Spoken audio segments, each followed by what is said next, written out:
تخلیق کائنات پر قرآن مجید کا مضمون۔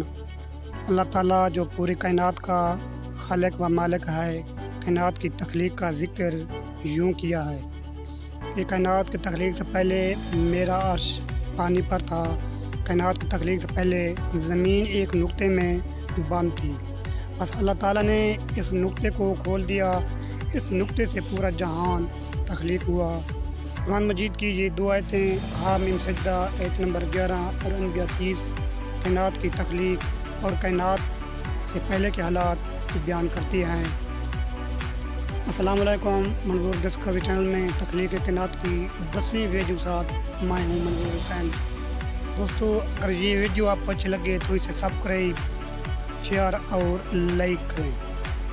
ارشاد باری تعالیٰ ہے، پارہ نمبر 17 سورہ انبیاء 30، کیا کفار اس بات پر توجہ نہیں دیتے کہ یہ زمین اور آسمان بہم ملے ہوئے تھے، پھر ہم نے انہیں جدا کر دیا۔ اس آیت سے ثابت ہوتا ہے کہ زمین سمیت کائنات کا تمام مادہ ایک جگہ جمع تھا۔ بگ بینگ تھیوری بالکل کائنات کی تخلیق پر صحیح نظریہ پیش کیا ہے۔ اللہ تعالیٰ کے ہاں سب کچھ پہلے ہی سے یہ درج تھا، جو کچھ اس نے خلق کیا تمام اجرام فلکی کو ان کے مناسب فاصلے پر نصب کیا تاکہ گریویٹی فورس سے پھر ایک جگہ جمع نہ ہونے پائیں اور کائنات کا نظام در برہم نہ ہو جائے۔ ہر چیز میں خدا کی خدائی اور اس کی وحدانیت کا نشان موجود ہے۔ حضرت ابن عباس رضی اللہ تعالیٰ عنہ سے سوال ہوا کہ پہلے رات تھی یا دن، تو آپ نے فرمایا کہ پہلے زمین و آسمان ملے جلے تابعات تھے، تو ظاہر ہے کہ ان میں اندھیرا ہوگا اور اندھیرے کا نام ہی رات ہے، تو ثابت ہوا کہ رات پہلے تھی۔ مزید فرمایا زمین و آسمان سب ایک ساتھ تھے، نہ بارش برستی تھی نہ پیداوار اگتی تھی۔ جب اللہ تعالیٰ نے ذی روح مخلوق پیدا کی تو آسمان کو پھاڑ کر اس میں پانی برسایا اور زمین کو چیر کر اس میں پیداوار اگائی۔ ایک دوسری جگہ ارشاد الہی ہے، پارہ نمبر 24 سورہ حامیم سجدہ آیت نمبر 11، پھر وہ آسمان کی طرف متوجہ ہوا جو اس وقت دھواں تھا، پھر آسمان اور زمین سے کہا دونوں آ جاؤ، خواہ خوشی سے یا کراہت سے۔ ان دونوں نے کہا ہم بخوشی آ گئے۔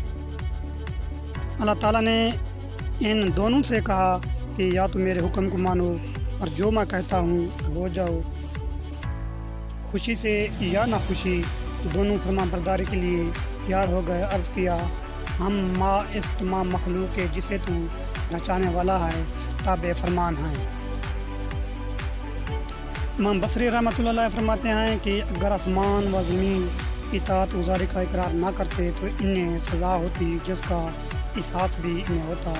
حضرت ابن عباس رضی اللہ تعالیٰ عنہ فرماتے ہیں آسمانوں کو حکم ہوا کہ سورج چاند ستارے طلوع کرے، اور زمین سے فرمایا اپنے نہریں جاری کر اپنے پھل وغیرہ اگائے۔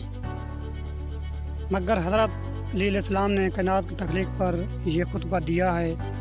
واضح رہے کہ مولا کائنات کے اس بیان میں دخان سے مراد آگ کا دھواں نہیں ہے، بلکہ پانی سے اٹھنے والا گہرے قسم کا بخار ہے جس کی شکل دھویں جیسی ہو جاتی ہے اور بھاپ ابتدائی منزلوں میں بخار سے تعبیر کی جاتی ہے اور غلیظ ہو جانے کے بعد اس کا نام دخان ہو جاتا ہے۔ اس لیے قرآن مجید نے بھی سورہ حامیم سجدہ آیت نمبر 11 میں آسمان کو دخان سے تعبیر کیا ہے۔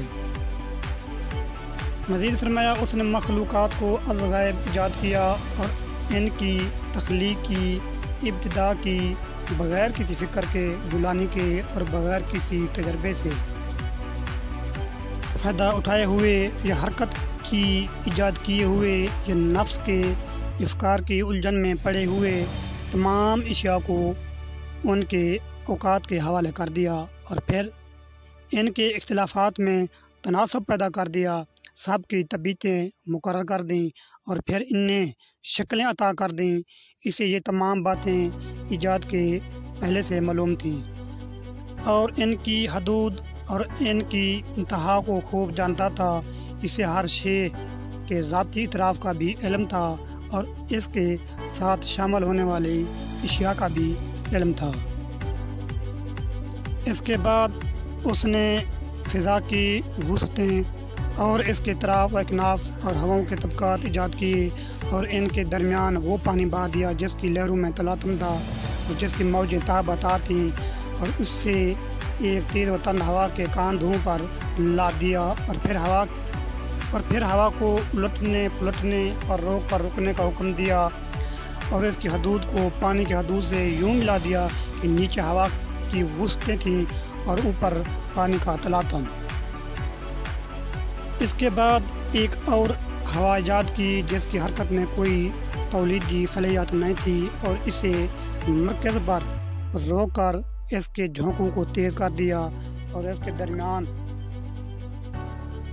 کے میدان کو وسیع تر بنا دیا اور پھر اسے حکم دیا کہ اس بحر زرخار کو مت ڈالے اور موجوں کو الٹ پلٹ کر دے۔ چنانچہ اس نے سارے پانی کو ایک مشکیزے کی طرح مت ڈالا اور اسے فضائے بسیط میں اس طرح لے کر چلی کہ اول کو آخر پر الٹا دیا اور ساکن کو متحرک پر پلٹ دیا اور اس کے نتیجے میں پانی کی ایک سطح بلند ہو گئی اور اس کے اوپر ایک جھاگ کی تہ بن گئی۔ پھر اس جھاگ کو پھیلی ہوئی اور کھلی ہوئی فضا میں بلند کر دیا اور اس سے 7 آسمان پیدا کر دیے جس کی نچلی سطح ایک ٹھہری ہوئی موج کی طرح تھی اور اوپر کا حصہ ایک محفوظ سقف اور بلند عمارت کی مانند تھا۔ نہ اس کا کوئی ستون تھا جو سہارا دے سکے اور نہ کوئی بندھن تھا جو منظم کر سکے۔